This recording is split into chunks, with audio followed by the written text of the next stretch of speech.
हम कर रहे हैं 11th होम साइंस का चैप्टर नंबर 3 भोजन पोषण स्वास्थ्य और स्वस्थता। पिछले वीडियो में हमने बात की थी हमारे 5 फूड ग्रुप्स की, 5 खाद्य वर्गों की, और हमने बात की थी हमारे फूड पिरामिड की।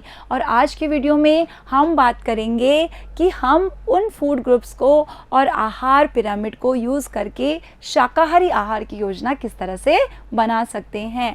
देखिए, शाकाहारी आहार मुख्यतः वनस्पति जन्य खाद्य पदार्थों पर निर्भर होता है, यानी ऐसे पदार्थ जो हमें वनस्पति जगत से प्राप्त होते हैं, जैसे खाद्यान्न, सब्जियां, फली, फल, बीज, सूखे मेवे, ये सारी चीज़ें इसके अंतर्गत आती हैं। कुछ शाकाहारी आहारों में अंडा, दूध से बनी वस्तुएं अथवा दोनों शामिल होते हैं। इस सेंटेंस का आशय बच्चों ये है कि जो शाकाहारी लोग हैं वो 3 प्रकार के होते हैं, जिसमें पहले नंबर पे ऐसे लोग जो अपने आहार में दूध तो शामिल करते हैं लेकिन अंडे को शामिल नहीं करते हैं, क्योंकि वो ये मानते हैं कि अंडा नॉनवेज में आता है। सेकंड नंबर पे वो लोग आते हैं जो अपने आहार में दूध के साथ साथ अंडे को भी शामिल करते हैं। उनका ये मानना है कि अंडा नॉनवेज डाइट नहीं है, ये एक वेज डाइट है, ये शाकाहारी आहार है, इसलिए वो दूध और अंडे दोनों का प्रयोग करते हैं अपने आहार में। और तीसरे प्रकार के वे लोग हैं जो अपने आहार में ना ही दूध को शामिल करते हैं ना ही अंडे को, क्योंकि उनका ये मानना है कि दूध भी मांसाहारी में आता है, वो जानवरों से उत्पादित है, इसलिए हमें जानवरों का कोई भी प्रोडक्ट यूज़ नहीं करना। तो उस तरह के लोग जानवरों से संबंधित, चाहे दूध है, चाहे दही है, घी है, मक्खन है, पनीर, किसी का भी इस्तेमाल नहीं करते हैं। और इन 3 प्रकार के जो लोग हैं, इसमें जो 3rd नंबर पे हैं वो किस डाइट का यूज़ करते हैं? Vegan diet. बच्चों, आजकल ये वीगन डाइट बहुत अधिक प्रचलन में है। रेस्टोरेंट्स भी बहुत सारे ऐसे हैं जिनमें आप अगर वीगन डाइट मांगते हो तो वो जानवरों से संबंधित कोई भी उत्पाद आपको नहीं देते हैं, दूध, दही, घी, मक्खन, पनीर, कुछ भी नहीं। जो लोग मांस अथवा दूध से बनी वस्तुएं नहीं खाते वो आहार को पर्याप्त बनाने हेतु दैनिक खाद्य निर्देशिका का उपयोग कर सकते हैं, क्योंकि यहाँ पर बहुत सारे ऑप्शंस आपको मिल जाते हैं आपकी प्रोटीन की पूर्ति के लिए, और भी बहुत सारे ऐसे पोषक तत्व जो हमें दूध से मिलते हैं। और अगर हम दूध नहीं पी रहे तो उन ऑप्शंस को अपनाकर हम उसकी पूर्ति कर सकते हैं। शाकाहारी लोग मांस के विकल्प के रूप में अब हम कुछ ऑप्शंस देख रहे हैं कि अगर हम मांस मछली नहीं खा रहे तो हम उसके ऑप्शन के रूप में, विकल्प के रूप में क्या खा सकते हैं? हम फली को शामिल कर सकते हैं, हम बीजों को शामिल कर सकते हैं, सूखे मेवे यानी कि हम ड्राई फ्रूट्स को शामिल कर सकते हैं, टोफू का हम चयन कर सकते हैं। बच्चों, ये टोफू क्या होता है? आप में से कौन कौन जानता है? टोफू बच्चों हम कहते हैं सोया कर्ड को। आप नोट कर लेना, आपसे पूछा जा सकता है कि टोफू से आपका क्या आशय है। देखिए, टोफू यानी कि सोयाबीन का जो दूध होता है उसकी जब हम दही बना लेते हैं और उस दही को छोटे छोटे पनीर के टुकड़ों में काट लेते हैं, उसी को हम कहते हैं टोफू।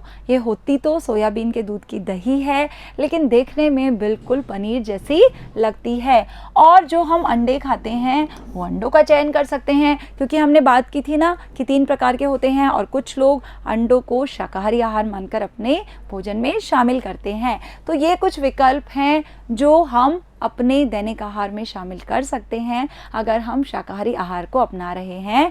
तो फली और कम से कम 1 कप हरी पत्तेदार सब्जियां उतना लोह तत्व प्रदान करती है जितना सामान्यतः मांस द्वारा प्राप्त होता है। कुछ लोगों का ये मानना होता है कि मांस खाकर हम जो आयरन है, जो लोह तत्व है, उसकी मात्रा को अपने शरीर में बढ़ा सकते हैं, जबकि ऐसा बिल्कुल नहीं है। अगर आप मांस नहीं भी खाते हैं तो भी बहुत सारे ऐसे ऑप्शंस हैं जिनसे आप अपने शरीर में लोह तत्व की यानी आयरन की आपूर्ति कर सकते हैं। और बच्चों, ये लोह तत्व क्या होता है, क्या करता है हमारे शरीर में? ये हमारे शरीर में HB यानी हीमोग्लोबिन का निर्माण करता है और हमारी रक्त से संबंधित जितनी भी समस्याएं हैं उनके लिए यही उत्तरदायी होता है लोह तत्व, इसलिए इसकी मात्रा हमें ज़रूर लेनी होती है। तो अगर हम मांस नहीं खा रहे तो इसके ऑप्शंस क्या हो सकते हैं? अगर हम फली ले रहे हैं या केवल 1 कप हरी पत्तेदार सब्जियां भी ले रहे हैं तो भी हम अपने दैनिक आहार में इसकी पूर्ति कर सकते हैं। जो शाकाहारी लोग गाय का दूध नहीं पीते वो सोया दूध ले सकते हैं। अभी हमने बात की थी टोफू की, यानी सोया कर्ड की, सोयाबीन के दूध की जो दही थी। अब हम बात कर रहे हैं कि गाय के दूध का क्या विकल्प है, सोया दूध, जो कि सोयाबीन से बनता है। और अगर हम इस दूध में एक्स्ट्रा कैल्शियम मिला लें, एक्स्ट्रा विटामिन डी मिला लें और विटामिन B12 को मिला लें, तो ये जो दूध है वो और अधिक पौष्टिक हो जाता है और बिल्कुल उसी के समान पोषक तत्व प्रदान करता है। किसके समान? गाय के दूध के समान। तो जो लोग वीगन डाइट लेते हैं उन्हें भी चिंता करने की ज़रूरत नहीं है, वो सोया दूध ले सकते हैं, टोफू को शामिल कर सकते हैं। खाद्य निर्देश पिरामिड में दर्शाए गए 5 खाद्य वर्गों में से 3 निचले भागों के खाद्य पदार्थों पर अधिक बल दिया गया है, यानी कि ये जो 3 है इन पर ज़्यादा बल दिया गया है। और हमने बात की थी कि हमारे भोजन में इनकी मात्रा कितनी होनी चाहिए दैनिक आहार में? 70%। जितना भी हम भोजन ले रहे हैं उसका 70% का चुनाव हमें इन 3 खाद्य वर्गों से करना है। इनमें से प्रत्येक खाद्य वर्ग आपके लिए आवश्यक सभी पोषक तत्व प्रदान न करके केवल कुछ पोषक तत्व प्रदान करता है।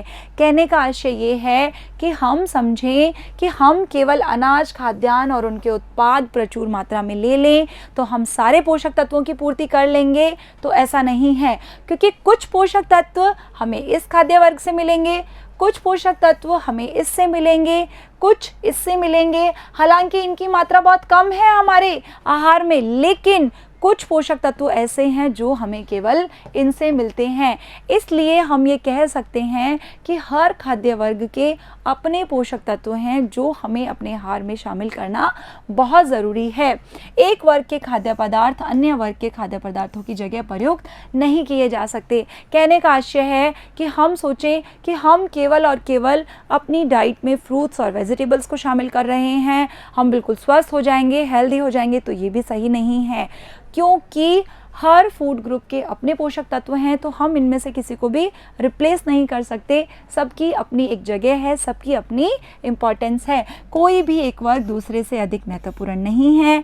इसलिए अच्छे स्वास्थ्य के लिए आपको इन सभी की आवश्यकता होती है, यानी कि ये सारे के सारे इम्पॉर्टेंट है, इसलिए हमें सबकी आवश्यकता होती है। हालांकि हमें इसे केवल थोड़ी ही मात्रा में लेना है, लेकिन लेना ज़रूर है। कितनी मात्रा हमने इसकी सोची थी? 5%, है ना, हमने बात की थी ना। इसकी कितनी बात की थी हमने? 15 से 20%, और इसकी लगभग 70%। इसलिए ये सारे के सारे फूड ग्रुप्स हमारे लिए इम्पॉर्टेंट है। और पिरामिड ही वह रूपरेखा है जो हमें बताती है कि हमें हमारे आहार में प्रतिदिन क्या खाना है, कितना खाना है, कितनी मात्रा और कितने अनुपात में खाना है। यह बिल्कुल सही नुस्खा नहीं है, लेकिन ये एक सामान्य दिशा निर्देश है जिससे आपको अपने लिए सही स्वास्थ्यवर्धक आहार का चयन करने में सहायता मिलती है। यानी ये कुछ डायरेक्शंस हैं जिससे हम कंफ्यूज नहीं होते कि कितना लेना है, किस मात्रा में लेना है, हम अधिक मात्रा तो नहीं ले रहे, कम तो नहीं ले रहे। तो इन डायरेक्शन से हम हमारे इन डाउट्स को क्लियर कर सकते हैं। पिरामिड में विभिन्न प्रकार के खाद्य पदार्थ खाने की सलाह दी गई है ताकि आपको आवश्यक पोषक तत्व मिले और साथ ही उपयुक्त वजन बनाए रखने के लिए सही मात्रा में कैलोरी भी मिले। हमें सही मात्रा में कैलोरी क्यों चाहिए? क्योंकि हम कम कैलोरीज लेंगे, ऊर्जा नहीं मिलेगी, ऊर्जा यानी एनर्जी नहीं मिलेगी तो हम किसी भी काम को ढंग से नहीं कर पाएंगे, हम जल्दी थक जाएंगे। और अगर सही मात्रा में हमें पोषक तत्व नहीं मिलेंगे तो हमारी जो रोग प्रतिरोधक क्षमता है वो कम हो जाएगी, हम बीमार हो जाएंगे, हमारा स्वास्थ्य है वो खराब हो जाएगा। और अगर हमें उपयुक्त वजन नहीं मिला तो हम मोटापे के शिकार हो जाएंगे और मोटापे के साथ बहुत सारी बीमारियां यूं ही चली आएंगी। तो ये था हमारा फूड पिरामिड और शाकाहारी आहार। अगले वीडियो में हम बात करेंगे किशोरावस्था में आहार संबंधी पैटर्न की। तो मिलते हैं अगले वीडियो में, तब तक के लिए थैंक यू।